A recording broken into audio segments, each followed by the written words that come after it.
নিঝুমপুর নামটি শুনলেই যেন কেমন একটা শীতল নীরবতা অনুভব হয়। ছোট্ট সেই গ্রামটি জেলা শহর থেকে বেশ দূরে, চারদিকে শুধু ধানক্ষেত আর ঘন বাঁশবাগান দিয়ে ঘেরা। সন্ধ্যা নামলেই গ্রামটি এমনভাবে শান্ত হয়ে যেত যে মনে হতো প্রকৃতিও যেন তার সমস্ত শব্দ থামিয়ে দিয়েছে। এই গ্রামে নতুন গণিত শিক্ষক হিসেবে এলো তরুণ সুমিত। উজ্জ্বল চোখ, কোকড়ানো চুল আর আধুনিক পোশাকের সুমিত শহরের মানুষ হলেও গ্রামের এই শান্ত জীবন তার ভালো লাগছিল। তাকে থাকার জন্যে গ্রামের প্রান্তে পুকুর পাড়ের একটি পুরনো দালানে ব্যবস্থা করা হলো, যেটি আগে জমিদার বাড়ির কাছারি ঘর ছিল। ঘরটি বেশ বড়, কিন্তু অনেক দিন খালি থাকায় স্যাঁতস্যাঁতে আর ধুলো মাখা। প্রথম কয়েক রাত সুমিতের বেশ ভালোই কাটল। পুরনো আমলের আসবাব, শীতল মেঝে আর জোনাকির আলোয় ভরা উঠোন, সব মিলিয়ে একটা অন্যরকম অনুভূতি। তবে গ্রাম জুড়ে একটা চাপা গুঞ্জন ছিল, যার কথা কেউ সুমিতকে সরাসরি বলেনি। সেটা হলো, রাতের বেলা গ্রামের কিছু পথ আর পুকুর ঘাট নাকি ভালো নয়। বিশেষ করে বাঁশবাগানের ধার ঘেঁষা যে রাস্তাটা, সেদিকে নাকি নিশি ডাকে।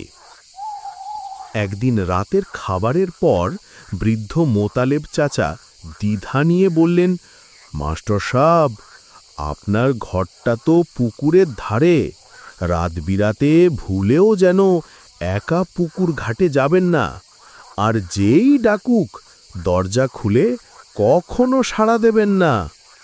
সুমিত হেসে উড়িয়ে দিল, এসব মনের ভুল চাচা, বিজ্ঞান পড়াই, ওসবে বিশ্বাস করি না। চাচা একটা দীর্ঘশ্বাস ফেলে চলে গেলেন। সেদিন ছিল অমাবস্যা। বাইরে ঝিঝি পোকার একঘেয়ে ডাক ছাড়া আর কোনো শব্দ ছিল না। সুমিত গভীর ঘুমে আচ্ছন্ন। হঠাৎ দরজায় মৃদু টোকা পড়ল, প্রথমে একবার, তারপর আরেকবার। সুমিতের ঘুম ভেঙে গেল। এত রাতে কে?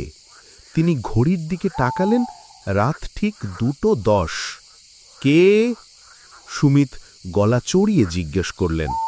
দরজার ওপাশ থেকে একটা মৃদু পরিচিত কণ্ঠস্বর ভেসে এলো, মাস্টার মশাই, আমি রতন, পেটে খুব ব্যথা, একটু ডাক্তারখানায় যাব, দরজাটা খুলুন না প্লিজ।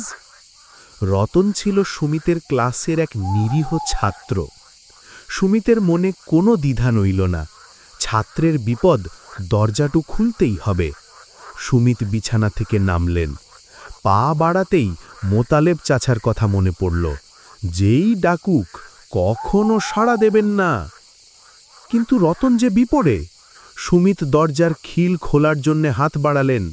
ঠিক সেই মুহূর্তেই ঘর থেকে কিছুটা দূরে ঘন বাঁশবাগান থেকে একটা গম্ভীর ভারী কণ্ঠস্বর ভেসে এলো, আরে রতন, তুই এত রাতে মাস্টার মশায়ের কাছে কি করছিস? তোর না জ্বর? যা, বাড়ি যা। এই ডাকটি সুমিতকে একেবারে স্তম্ভিত করে দিল।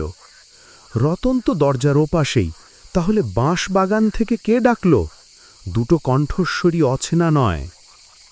দরজার ওপাশ থেকে সেই মৃদু কণ্ঠ আবার বলল, না মাস্টার মশাই, আপনি দরজাটা খুলুন, বাইরে কেউ নেই, ওটা নেহাতি বাতাসের শব্দ। সুমিতের হাত খিল থেকে সরে গেল। তিনি এবার বুঝতে পারলেন, এটি হলো সেই ভয়ঙ্কর নিশি।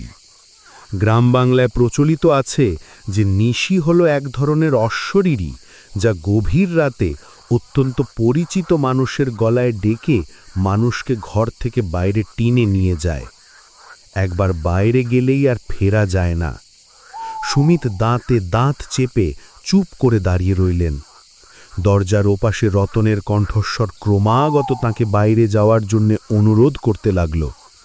অনুরোধগুলো একসময় আকুতিতে, তারপর রাগে পরিণত হল। মাস্টার মশাই, আপনি কি শুনতে পাচ্ছেন না? আমি রতন বলছি, খুলুন, খুলুন। কিন্তু সুমিত জানেন দরজা খুললেই সর্বনাশ। হঠাৎ পুকুর পাড়ের শিউলি গাছের উপর থেকে ভেসে এলো একটা বিকট হুক হুং শব্দ, তার সঙ্গে তীব্র সুগন্ধি ধূপের গন্ধ। এই হলো সেই ব্রহ্মদৈত্যের আগমন সূচনা, যা সাধারণত ভালো আত্মা তবে অশুভ শক্তিকে তাড়ানোর ক্ষমতা রাখে।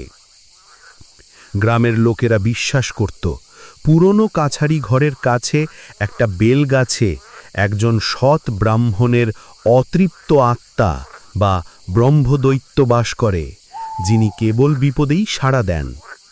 ব্রহ্মদৈত্যের সেই গর্জনে দরজার ওপাশের কণ্ঠস্বরটা হঠাৎ থেমে গেল। তারপর কেবল একটা চাপা হিস হিস শব্দ, যেন কেউ তীব্র যন্ত্রণায় কষ্ট পাচ্ছে। সেই শব্দ ক্রমশ বাঁশবাগানের দিকে সরে যেতে লাগল এবং একসময় পুরোপুরি নীরব হয়ে গেল। পরদিন সকালে যখন সুমিত প্রাতভ্রমণে বের হলেন, তখন পুকুর পাড়ের নরম মাটিতে তিনি স্পষ্ট দেখতে পেলেন 3 আঙুলের 3টি ছাপ, যা মানুষের পায়ের ছাপের চেয়ে অনেক বড় এবং অদ্ভুত। আর বাঁশবাগানের শেষ মাথায় গিয়ে মিশেছে ছাপগুলো। রতনকে ক্লাসে ডেকে জিজ্ঞেস করা হলো, রতন, কাল রাতে তোর পেটে ব্যথা হয়েছিল?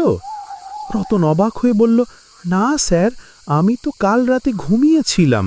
কেন? সুমিত সেদিন মোতালেব চাচাকে খুঁজে বের করলেন। চাচা সব শুনে বললেন, বলেছিলাম না মাস্টার সাহেব, রাত বিরাতে ভুলেও সাড়া দেবেন না। ভাগ্যিস আমাদের পুকুর পাড়ের ব্রহ্মদৈত্য আপনাকে রক্ষা করেছে, তা না হলে আপনাকে নিশি বাঁশবাগানের দিকে টেনে নিয়ে যেত। একবার নিশি ডাকলে 3 বারের আগে সাড়া দিতে নাই। আপনি তো একবার সাড়া দিয়েই বিপদে পড়েছিলেন। সুমিত সেদিন বুঝলেন, বিজ্ঞান যেখানে পৌঁছয় না, সেখানেও মানুষের বিশ্বাস আর লোকায়িত সংস্কৃতিতে লুকিয়ে থাকা ভয়ের একটি গভীর সত্য থাকে। নিঝুমপুরের বাঁশবাগানের নিশি আজও ডাকে, তবে সুমিত সেই রাতেই শিখেছিলেন নিশির ডাকে সাড়া দিতে নেই, আর প্রতিটি গল্পের পিছনেই থাকে এক গভীর রহস্য।